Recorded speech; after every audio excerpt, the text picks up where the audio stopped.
Бүгін 16 март 2024 жыл Чүй областы Жайылы район Карабалта шаары.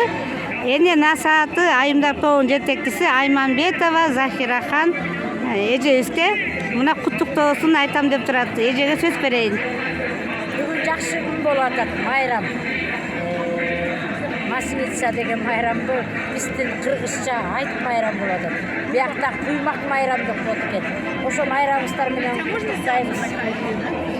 Сейчас интервью идет, интервью. Поздравления, вот поздравления. Ваши пожелания.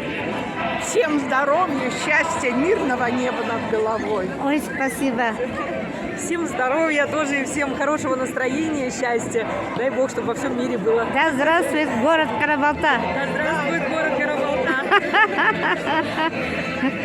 Молодец. Бүгінгі майрам. Хоть меня там это видео сделайте, хоть я тоже. Сейчас.